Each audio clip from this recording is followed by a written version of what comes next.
begin afresh without the burden of legacy. So when you do get that opportunity, where you don't have the burden of legacy on you, you can really reorient, rethink, re-strategize, rebrand, and do a lot of things that you would want to do in life. And that's exactly where we began in 2014. When the state of Telangana, which has its own story, story full of struggle, sacrifice, and dignity, and many, many other elements, eventually became a reality in 2014. Our goal was very, very clear. We wanted this state to be the lighthouse for the rest of the country. We wanted to prove a point not just to ourselves, but also to the rest of the country, which kept saying, this probably won't be a viable state. But today, as I sit here in Chennai, and as I talk about my state, while I may not be in government anymore for the last 2 years, I'm filled with a sense of pride. And the reason why I say that is because I firmly believe Telangana is the most successful startup state of independent India. Now, why do I say that? Our per capita in 2014, when we began our journey, was about 1,14,000 rupees. And when we left the office in 2023 December, our per capita, we were ranked number 14 in the country in 2014.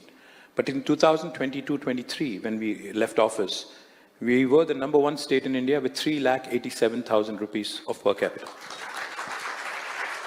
Thank you. Our gross state domestic product was 4.5 lakh crore in 2014. It tripled and it became 15 lakh crore in 2023. Again, highest growth rate for any state in India. More importantly, I know all of you have phones, all of you all have, are very addicted to social media. So if I may indulge them for a minute, I'd say, please, if you can pull out your phone for a second, maybe just open Google or ChatGPT, just to give you an example of what we've done and how we've benchmarked ourselves.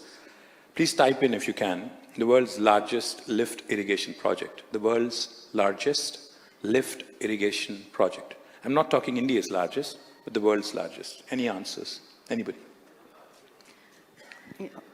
I thought these guys would be very, very trigger happy, but... Yeah.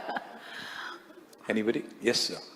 But you can be faster than ChatGPT, right? Absolutely, I am faster than ChatGPT. Well, this is a project called Kaleshwaram. It's based in Telangana. It irrigates about 45 lakh acres of land. And this has been a game changer for Telangana's rural economy and agriculture. In fact, we were ranked number 12 in India on agriculture produce. Today, we are ranked number 1, surpassing Punjab and Haryana in paddy production. Now, we've benchmarked ourselves against the best in the world. World's largest innovation campus is in Hyderabad. You can Google that too. World's largest Amazon campus is also in Hyderabad. So our growth has been across sectors. If you look at our rural development model, we have consecutively won 30% of national awards on the National Panchayati Raj Divas. 3% of India's population winning 30% awards. So it's a very unique model. I have to say you've also been very successful with organic farming, which Sri Lanka was not. Had a disastrous experience with that, but you haven't. Absolutely. So the growth has been all around. The growth has been inclusive. The growth has been multi-sectoral. And as a result, for 9.5 years, despite COVID, despite demonetization, despite a lot of decisions that didn't go very well for us, still we were able to maintain the growth momentum. We actually ended up, giving a run to even Bangalore as Hyderabad. Give Bangalore a run for their money in terms of creating technology jobs as well. We beat Bangalore 3 quarters in a row, which has never happened in India's history. So I'm very proud of my state and what we've done. But yes, like you said. Here comes the slam question, right? So I'm going to take you to a national perspective also.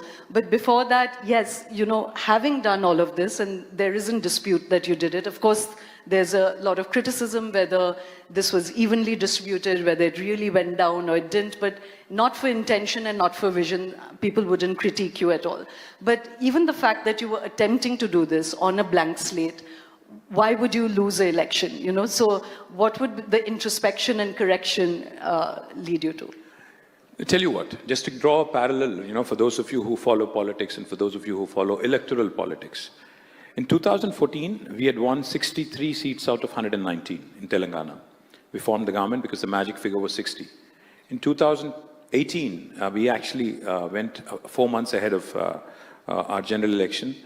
We won 88 out of 119. And in 2023, we won 39 out of 119. And the margin of difference between my party and Congress, which won the election, was hardly 1.8%. But of course, first past the post, even if it is by 0.1%, they've still won the election. Just to draw a parallel, if you think about it, Prime Minister Modi has won in 2014, I think with 278 or something, BJP. And then in 2008-19, they won 303. True, KTR, but I don't want, KTR, I don't want to lose people with the numbers, Okay. but just the heart of it, that if you were on such a good trajectory, in retrospect, what do you think you didn't get right? Two things. I think the short-term, perception that was created that, Congress is going to come out with the political panacea in the form of 6 guarantees and 420 plus promises. See, Shoma, if I have to answer in one line, economic bankruptcy of ordinary Indians is real. Intellectual bankruptcy of political class is real. And that's a deadly cocktail. Economic bankruptcy and intellectual bankruptcy. And Congress, when it comes out and makes a promise that they are going to deliver the moon, which is possibly going to cost at least 3 budgets in 1 year, if I have to add up. Yet people bought into that, some of them, and therefore the difference was 1.8%. We lost. But I don't look at defeat as a major, loss of face or something. It's a mirror. I mean, if you think about it, it just tells you probably what went wrong, probably what could be improved, what could be corrected. So yes, there are areas which, of course, we have to improve. There are areas which probably where perception needs to be corrected. And there are areas where we could probably continue to build. So introspective political leader is just the rarest of creatures. So when you're saying that there are things that could be fixed, what would those be? And the reason I'm probing you for that is because if you come up with some of those answers, I think it would link across political parties. And like I said, I want you to take you to a national perspective. Sure. I think one of the things that we didn't do right, of course, was I think the perception that was created that while we were delivering in government, we were not accessible. I mean, our MLAs, probably our ministers, that is something that we could have done a better job at. Secondly, I'd say, the anti-incumbency that people talk about is real. If only we had changed maybe 15 to 20 more candidates, definitely we would have done a lot better. So I think people wanted change. People wanted probably a different face, a fresh face. That's something that we missed out on. And third and most important, of course, after 10 years, they talk about 7-year itch. But unfortunately, in governments, in politics, we run a 5-year cycle. So maybe there was a 10-year itch, which also triggered this little bit of a backlash. I'm going to park this question, but we'll come back to it then. What do you think competitors like Mr. Modi,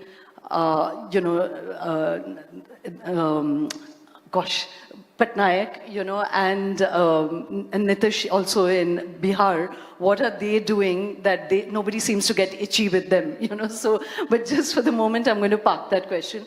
I want to come back to your party for the moment.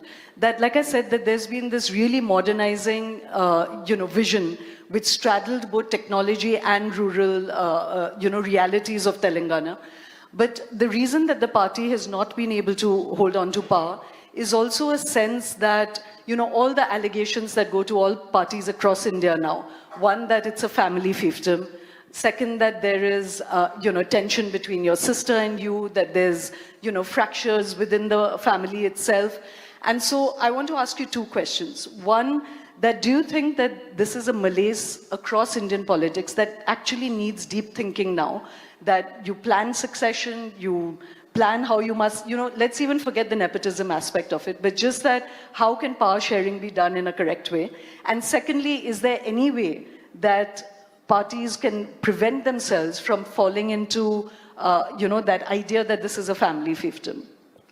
Well, tell me something. If it's okay for businesses to have successes from the family, if it's okay for other, professions also to have successes from the family. In fact, if anything, if you ask me, in politics, we are up for scrutiny every 5 years. I'm a 5-term elected MLA, When I am introduced into politics, yes, I was introduced as my father's son. But if I'm not good enough, if I'm not fit enough, if I'm not capable enough, of course, people would throw me out. They have done this in this beautiful country of ours. Indira Gandhi was defeated. NTR was defeated. Several other top leaders have been defeated. So I'm a nobody when compared to them. Now, the second aspect is, of course, I'm not trying to justify how, the means to get into politics. All I'm saying is families, struggles, successions, they happen all over the place. Now, how do you get out of it? I think the only way is communication. The only way is not just communication within, but also outside. And that is something probably that we have not done well enough. Again, going back to what you said about the setback we suffered in 2023. So I have to be candid. I have to confess. Maybe yes, maybe we haven't communicated clearly enough inside and outside. And that's probably one of the reasons as well. Yeah, and this is something that, as I said, cuts across party lines. You know, like you hear now that the TMC is suffering from it. Akhilesh Yadav's, lost the election because of a family feud within, that it was not consolidated. You've seen that in the Shiv Sena. You're seeing that in your party. So my question really is that if you were, I'm not just personalizing this, but looking at it that this cuts across Indian politics, that is there a way, where this could actually be professionalized? You spoke about companies, but then companies actually plan for succession, where power can be shared, where it's actually done in a professional way.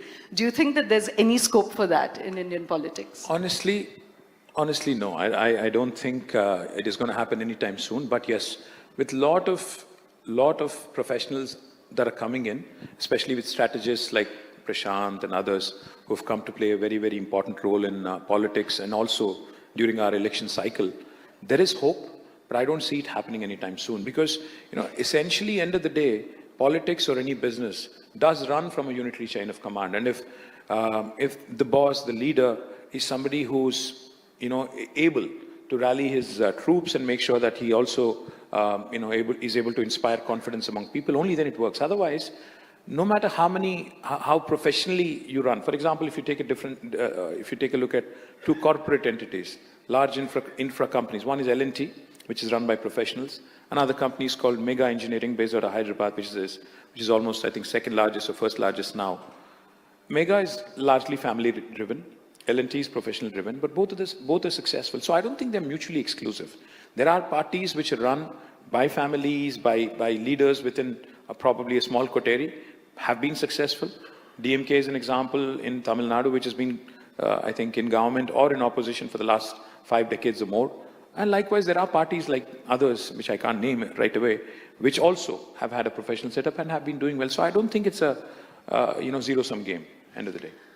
Okay, I'm going to come back to this because there are many things, but I'm not going to quite drop this topic because it's something that certainly the BJP is able to play up against all other parties, that one, that power goes through the bloodline, and secondly... BJP does it conveniently. When it suits them, they align with Shiv Sena, and they have no problems with their nepotist angle.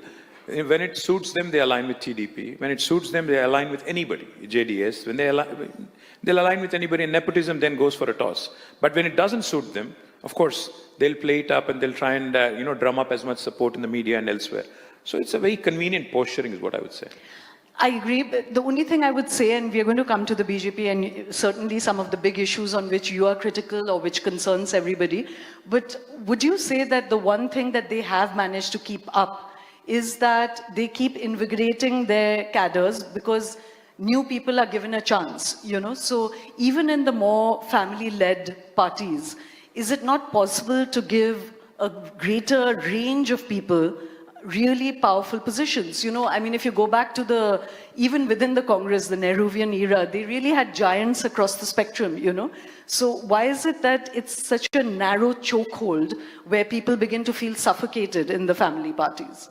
Well, tell me something. You think BJP is run professionally and people are given chances? I don't agree with that at all. In fact, if anything, other than Prime Minister Modi and Home Minister Amit Shah, I don't think anybody has any say in that party anymore. So how are they any different from any other political party in India? I don't think they are different at all. So firstly, I don't agree with the premise. And secondly, yes, I do see a great scope. I do see a great scope for specialists coming in. I do see a great scope for others coming in and also playing an important role. When you look at Tamil Nadu politics, my friend Tyaga, PTR, has done exceptionally well. He's not from the family of the chief minister, but he's done exceptionally well here. Likewise, I'm sure there are many others who've done very well in various parties, including our party. So I don't see it as a broad generalization that BJP has done certain things very well, which others have not been able to. I think most parties are very, very similar if you look closely. Okay, so just one more persistent question on this is that, do you think that just handling even a feud within the family with better optics, with more accommodation, would make people feel reassured, because there is this sense, even say with Rahul Gandhi, you know, when he couldn't keep even his friends within the party, there's a sense that if you can't manage your own brood, then how can you manage a country and all the contrapuntal energies that come there, you know? So again, in that mood for introspection, do you think that this entire thing could have been handled better? You know what? Every family in the world, no matter where they are, will have challenges. In fact, one of the toughest situations in life is to align expectations within a close group of friends or family. So yes, in retrospect, could things have been handled better? Of course, I would say yes. But is it something that I would be avoiding in future? I don't know, because you will continue to run into issues. You will have to manage. See, there are three challenges when it comes to expectations: alignment of expectations of what you want, versus what I can offer; management of people; and more importantly, in politics, especially within a closed family or even a close group of people, management of resources. Now, this is what leads to a lot of discontent. This is what leads to a lot of unfortunate situations. I would say, yes, in retrospect, things could have been done better, but that's how life is. You have to take what you served. Right. Okay, I'm going to move away from this a little bit. To come back to your vision for Telangana just for a moment, because I think that's very pertinent for the rest of the country, is that, there's technologies hurtling towards us. There's AI coming. The year that Google put $10 billion into OpenAI, they actually laid off 10,000 people. So there's a sense that there's going to be massive layoffs, that as we embrace more AI, both blue-collar jobs as well as white-collar jobs are going to be jeopardized. So, in that sense that you've got a chance to envision a future for a state that did not have a legacy, with this kind of, tornado of technology coming one way, both opportunity and risk, what is your big picture thinking, if you're voted back to power, what is the gear shift that you will do now, if you're voted back to power, to plan for this new economic era? The first thing is, I'll start off with, your last point where you said this is a new economic era. India has always been sitting on the cusp of greatness. We've always been told that, we were a great country and we definitely will become great again. We keep talking numbers. The fact is, we have the world's largest think force, the world's largest workforce. Now, how do you convert this intellectual capacity into economic prosperity? That's been the big leap of faith that unfortunately did not happen in many parts of India. Now, in my state, if I have to stick to my state, because that's where I worked for the last 9.5 years, in 2014, we had only 323,000 employees in technology sector. But with policy interventions, with interesting, interventions such as T-Hub, T-Works and others, India's largest prototyping facility, etc., we were able to multifold, had a manifold jump from 3 lakh plus to almost 1 million. Now, how did that happen? Because we kept investing in newer sectors. We kept investing on new technologies. Now, with AI looming large, with everybody talking about potential job loss. In fact, as I was flying into Chennai this morning, I was seated next to a gentleman who heads L&T Mindtree. So when I asked him about this imminent threat, challenge of job loss, he said, it's a bit overplayed. This was his perspective. He said it's a bit overplayed. It was like how most of the restaurants and service industries got rid of their employees during COVID, because they said, we don't see any hope of bouncing back in the near future. A lot of hotels were sold. A lot of hospitality industry, took a major hit. But then when it became fully functional again, it was very, very difficult to find talent. So what I would say is, in this so-called AI, which is looming large, like you said, AI threat, I would say there's a huge opportunity for India, especially a country like India, where you have tremendous opportunity where, India's, for the last 2.5, 3 decades, we've been the high-value, low-cost human capital destination for Americans, for Europeans and others. That edge you will still have for another 20 years. That is not something that you're going to lose in the next 2 decades at least in the high-value sector.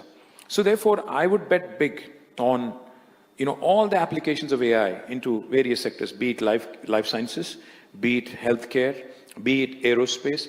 As long as you're able to find that convergence point, I think India will still do great. Deep tech, India will still do amazing. So the potential job loss that people talk about, is of course real, but I think it would affect the first world more than India or any other second, third world countries. So at this point in time, if I was voted back to government in Telangana, the first thing I would do is make sure that we equip our children, because only 30% of our STEM graduates every year who come out of colleges are employable. The biggest challenge is industry readiness of our workforce. That is something where we have to work together with the industry. That is something we haven't done well. Germany has done phenomenally well, where they have a dual degree, where you get to go to a practice school in the industry for about 6 months. That is the sort of focus I would put on. So rather than worry too much about AI and how it would impact us immediately, I would say focus more on the convergence points, focus on creating value additions and more jobs. And that is something I would focus on if I were to vote it. So then I'd flip the coin and ask you that, is India taking its technological destiny seriously enough? You know, are we still too embedded in the old ideas of, you know, sort of more labor-intensive manufacturing, which may go away? You know, we've been seeing big industry coming, but it's more automated, so jobs finally aren't created. So do you think that India is in fact then doing enough to embrace its technological destiny? Absolutely not. We've been very, very happy with what has been happening. Just to give you an example, in mid-1980s, China and India, we were on the same, same path, literally same point in terms of GDP. In fact, at one point, India in 1980s, early 1980s, India was a larger GDP, larger economy than China. But look at them now. 40 years later, they're 6 times bigger. They're 20 trillion economy. We're still languishing at about 3.8, 3.9 trillion. What went wrong? What happened? If you think about it, I think Chinese have realized that stability in terms of policy and in terms of long-term impact, discipline, scale, these are the things that matter. So they chose economics as their playbook. And we chose politics of identity, politics of, various forms as our immediate goal, I guess. As a result, today, China's 6 times bigger. We missed the bus big time on that. Indonesia. They're 13,000, GDP, I mean, per capita GDP. We are 2,200. And the US is 86,000. So point is, even Indonesia, Vietnam have figured this out. Even they have become new age, modern countries which look at manufacturing and scale. Unfortunately, India has not been doing that, despite good slogans, Make in India, Digital India, etc. So therefore, we are definitely not doing enough. We're definitely not doing justice to our potential. There is so many things I can tell you that need to be corrected. But one thing I will say, imagine if one state, Telangana, can become, within 9.5 years, the state with the highest per capita. Prime Minister keeps talking about double engine. I don't think double engine would work. You need 28 states, 28 engines revved up, 28 engines doing really well, 28 engines powering off in a big way to be able to, and play to their strengths, of course. Tamil Nadu is a coastal state, has a huge coastline.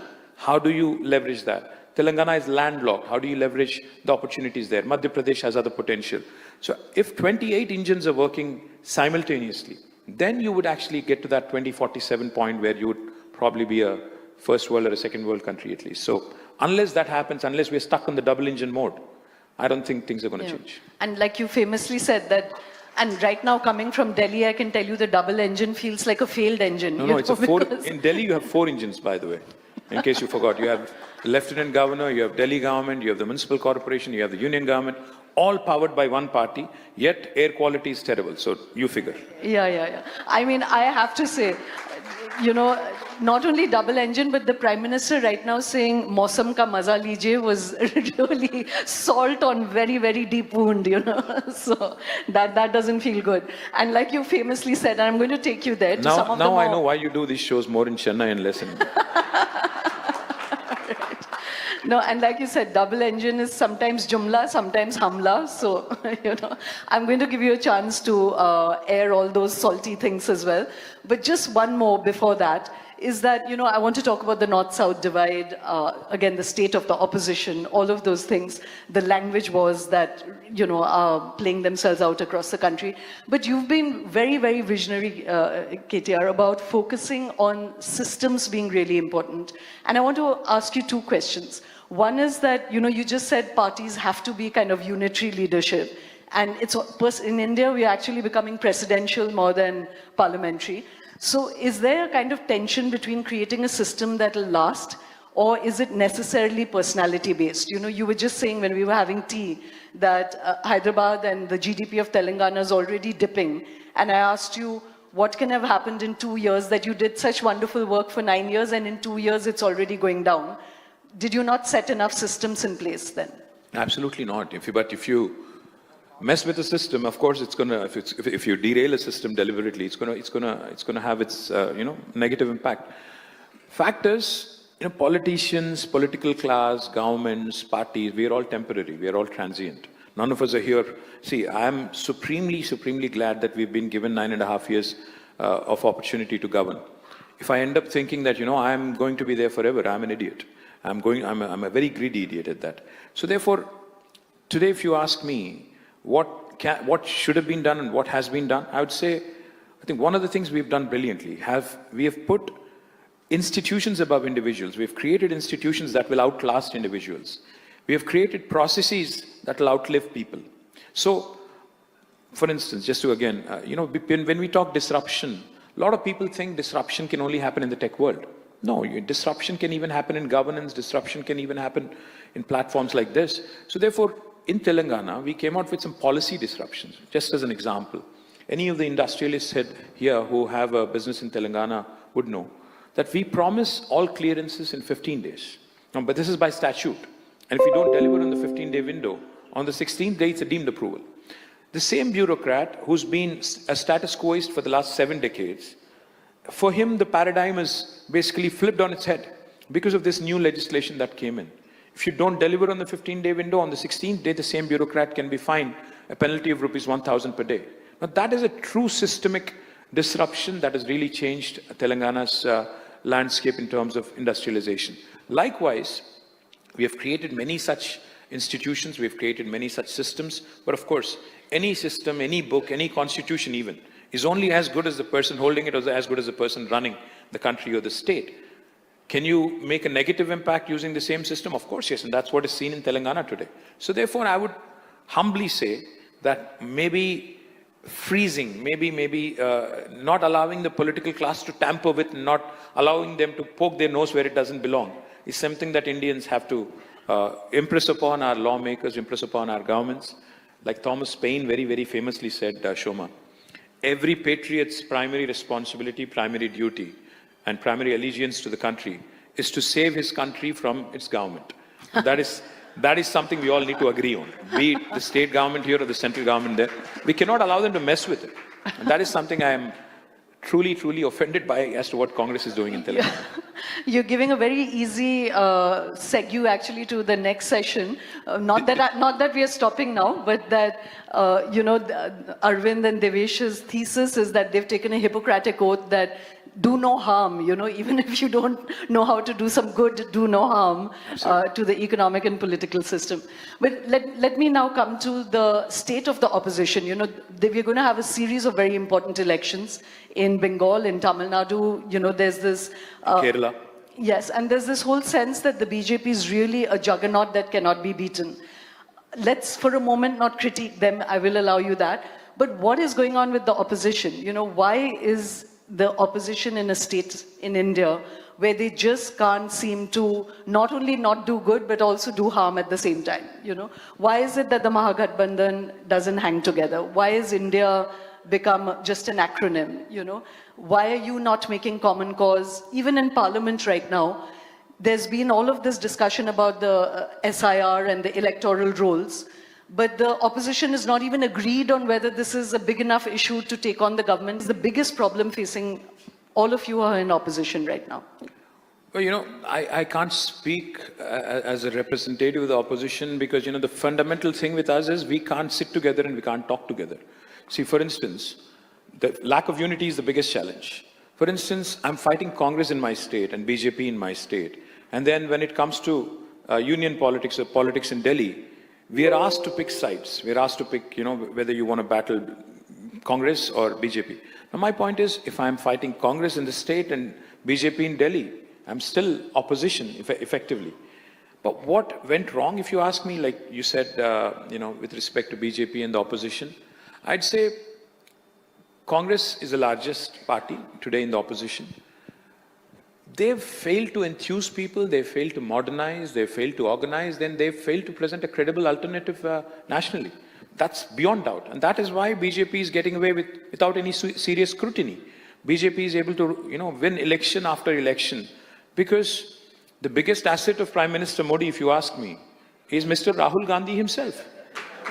That is the reality. You can see.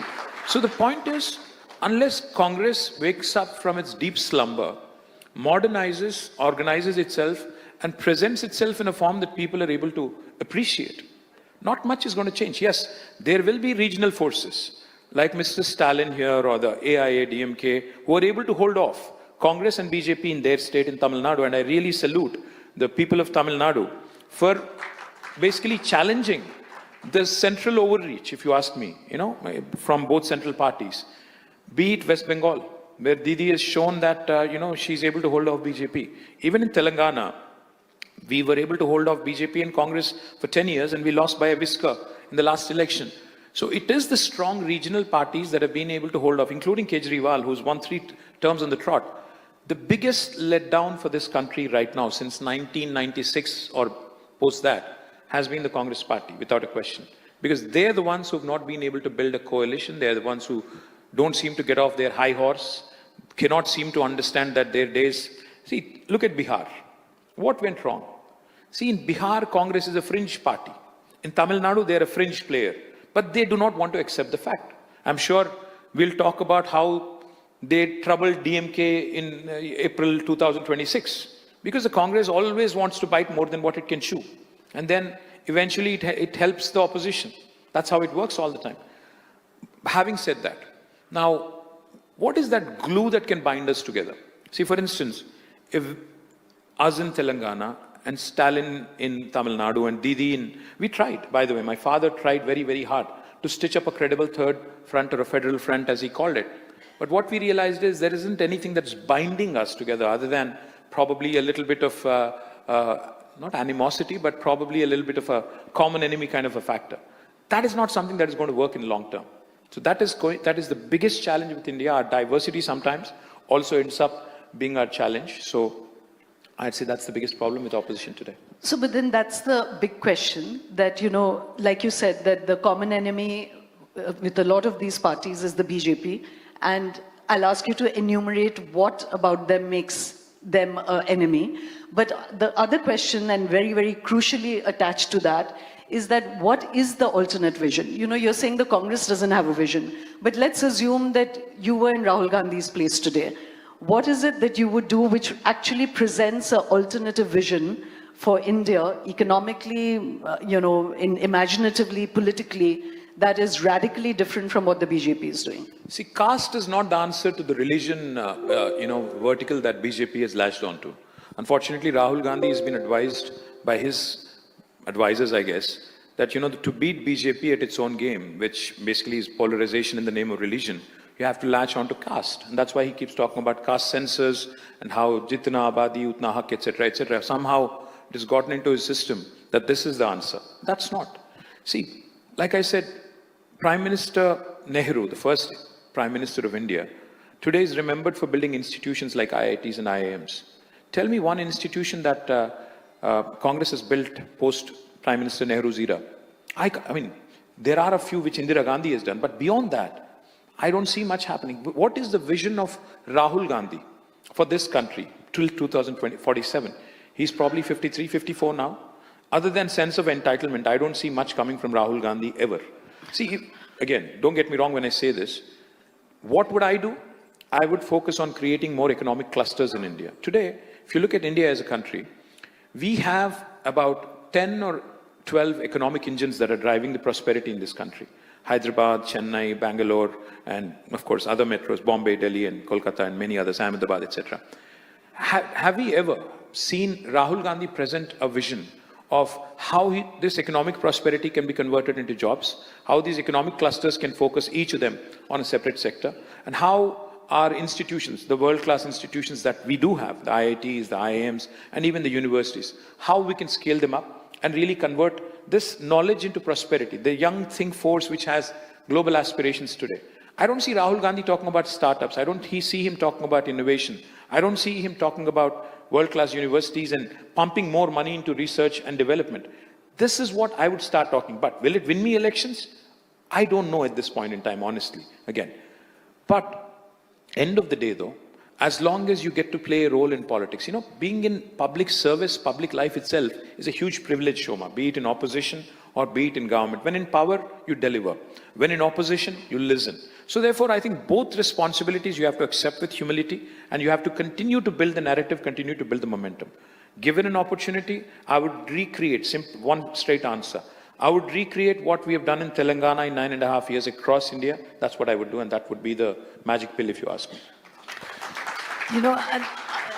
That's a very interesting answer, and I actually want to push you further on that. So you said on an economic vision, but the Congress has also not been able to revitalize its imaginative or the big picture story, which is, in any way, there are enough people who perhaps don't like the BJP vision. I don't think even the Congress is talking so much about themselves as much as we are talking about them.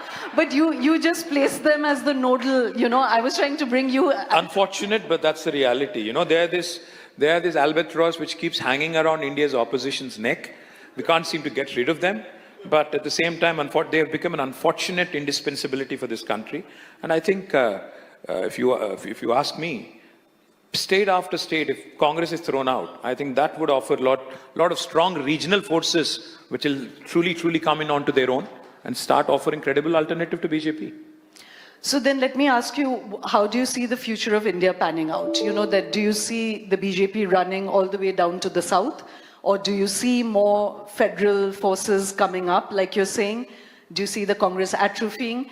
Now that you're having a chance to listen and to reflect, what do you see going forward? I don't think BJP is going to be able to make a huge inroad into South. While they've had their opportunity in Karnataka, they've lost it. I don't see them bouncing back in the South, at least. I think we have a lot of, political parties which are extremely aligned and extremely, hands-on with respect to local aspirations and local, demands in the South. Be it, the Dravidian parties in Tamil Nadu, or be it us in Telangana. In Andhra, we have YSRCP and TDP and Janasena. So likewise, in Karnataka also we have regional parties. So therefore, in South, I don't see a great deal happening for BJP. But I do sense a certain element of despondency that's also creeping in the BJP system as well, because they've just lost 37 parliament seats in Uttar Pradesh. That must have given them a scare. They must be worried. So they will start looking at newer areas, Bengal, Tamil Nadu, which are all going up for elections next year. So what I do hope, in 2024, people of India gave BJP a scare. And I hope people of Tamil Nadu, people of West Bengal, and people of Kerala give them a resounding message in 2026 that politics of partisanship, politics of polarization on religious lines will be rejected in every form, and all three states hopefully will vote against BJP and vote for strong regional parties. And that will send a resounding message across the country that this sort of politics is not acceptable and that this sort of polarization is not acceptable. Hopefully that will set the trend for 2029. So, let's not say that, I don't want to make you the sort of ventriloquist for the Congress, but I just want to, because you put out a vision right now about the economic clusters, that just in case you had to be the chief opposition leader right now, again, is there a way that you would spell out a different vision for India, which is not the BJP's vision, but which is not just saying that, they're communal? What is the positive vision that you're putting out, which people could buy into? Like I said, fundamentally, we've been told forever that, we were a great nation, we have great potential. Unfortunately, if we don't translate that potential into reality, if we don't translate that, great opportunity into reality, we're doing grave injustice, not just to ourselves, but future generations as well. So the one thing I would do differently, if given an opportunity as chief opposition, there is 70,000 TMCs of water in India today, running across our rivers, in the Gangetic Plains, in Yamuna, in Kaveri, in Krishna, Godavari. The first thing I would do is create a master plan for India in terms of how this 70,000 TMCs of water can be leveraged for the 40 crore acres of arable land in India, and how in a meaningful fashion in less than 3 or 4 years, within a 5-year span, how each of these infrastructure projects can create manifold wealth for our farmers. That's the first thing I present. Secondly, I do a portable drinking water connection into every home has become a reality in Telangana. No other state in India so far has delivered on that promise. I would promise within 3 to 4 years, a portable drinking water connection to each and every home. Our urban agglomerations such as Chennai and Hyderabad have the humongous potential to create economic prosperity for millions and millions of people. I would invest heavily in public transportation, public health, public education, and create an agenda basically which will not only add infrastructure, but also create great deal of economic prosperity and millions of jobs. Lastly, I would say, that famous John F. Kennedy saying, which goes, a lot of people think America has great infrastructure because it has good, it is rich. But it's in fact the exact opposite. America is rich because it has great infrastructure. There is no substitutes. Today, just to give you an example, Shoma, Canadian Pension Fund is investing heavily in India. The Life Insurance Corporation of India has almost, my friend Tyaga was here somewhere, I think has more than 50 lakh crores of deposits sitting somewhere in the bank. A Canadian pension fund is being invested into infrastructure, public transport, metros, etc. in India. But Indian pensioners' money is laying eggs in our banks here. Why are we not able to judiciously use what is at our disposal? Not only our pension funds, but several other humongous assets which are heavily under-leveraged. India needs bold, future-ready, progressive politics of development. Development has to become a policy, not an election season politics. So if you were to ask me, I would lay out my agriculture agenda, my energy agenda, my urban agenda, my rural agenda, and probably go to each and every sector, hold town halls in each and every large metro, small metro, and probably try and deliver as much as I can in terms of premise and promise. Thank you so much.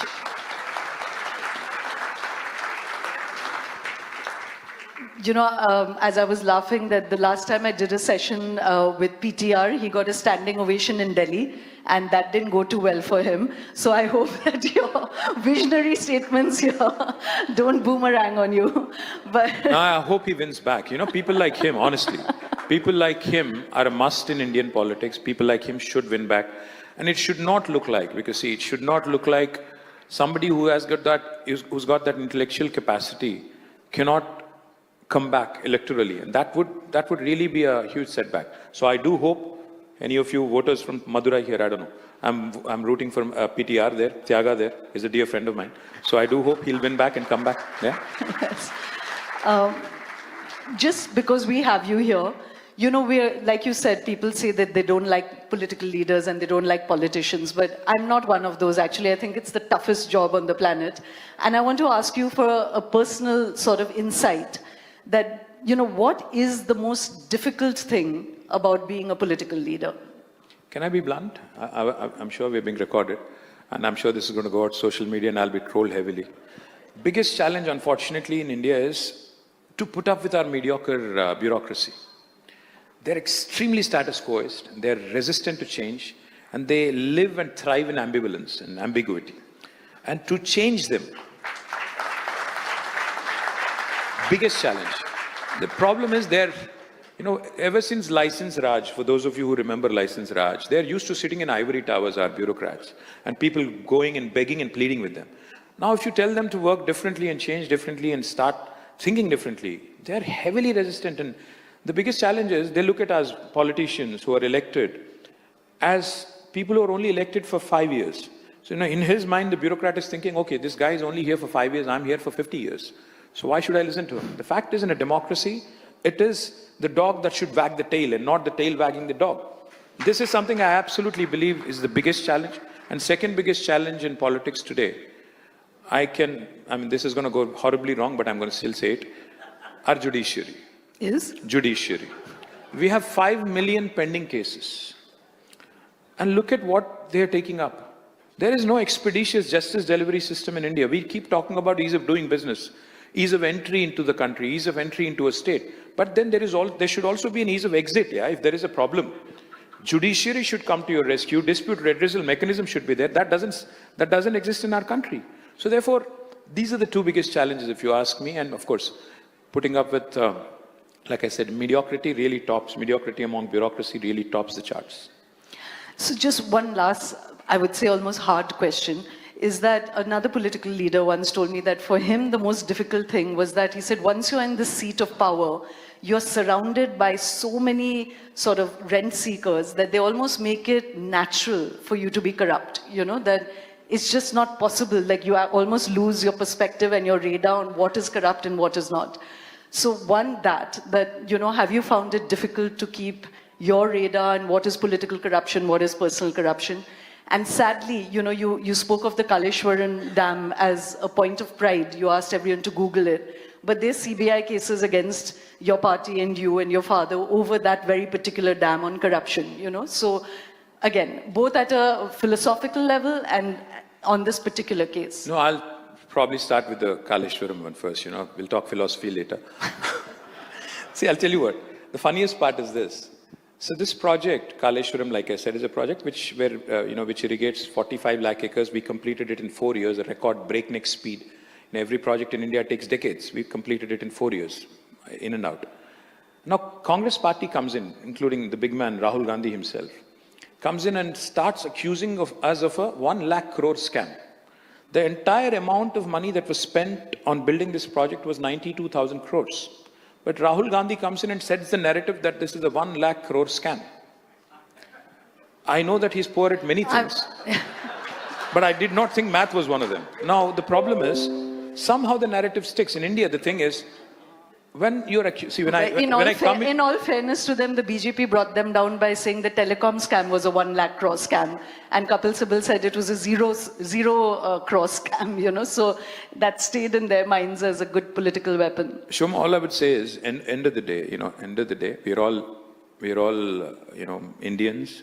We love our country. We may not love government of India, but we love our country. We love India.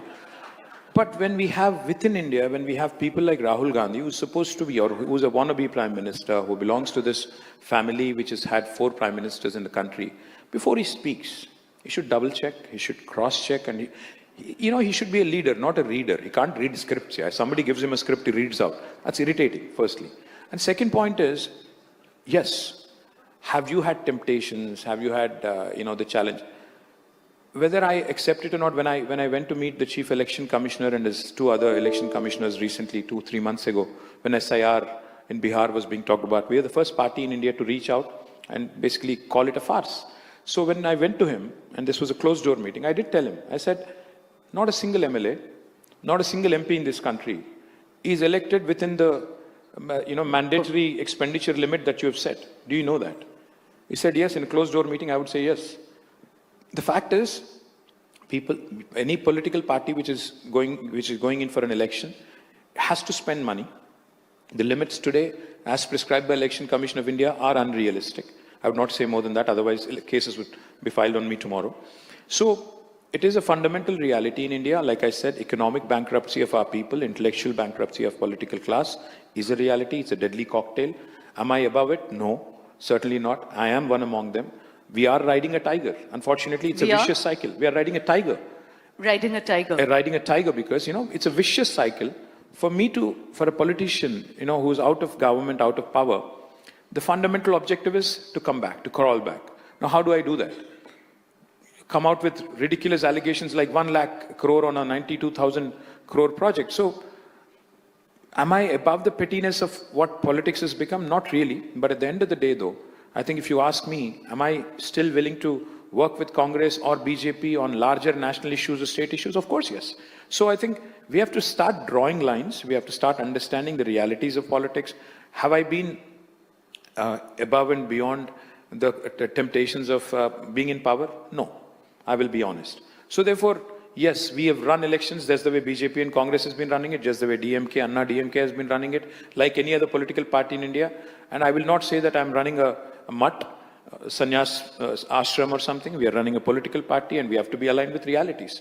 We have certainly not been above, any other party in terms of what happens in elections. But I can tell you with great deal of confidence and authority that we've been able to make an indelible impression, a very emphatic, impression on my state.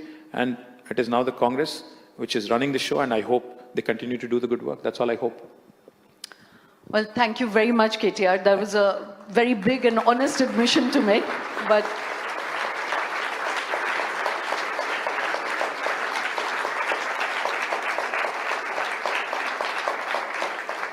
for a moment I thought this was my ring till I saw there's a price tag attached to it. I could hold on to that for you if you want. I'm a politician, remember? Yeah, but thank you very much. And just absolutely last question, which I wanted you to do in one line, because, we've been sort of speaking about Rahul Gandhi and the Congress, and we're still on this topic? No. I was saying it's a strange situation where, you dump more on the opposition, even more than the government or the ruling party. But you said earlier that there were many things that, you make the BJP a common enemy. So if you were to list 2 or 3 things that you dislike about them, but at the same time, and I had asked you that question in the beginning, what are they doing right that makes them win election after election? I think that analysis would be very interesting. Well, the first and foremost thing is BJP has let down this country in the last 10 years, without a question, because, they made tall promises. Remember, all the promises now, at least reminding them of the promises now, even that seems like, an anti-national thing to do, so to speak. Because if I remind somebody that Prime Minister Modi promised every Indian a home by 2022, and it has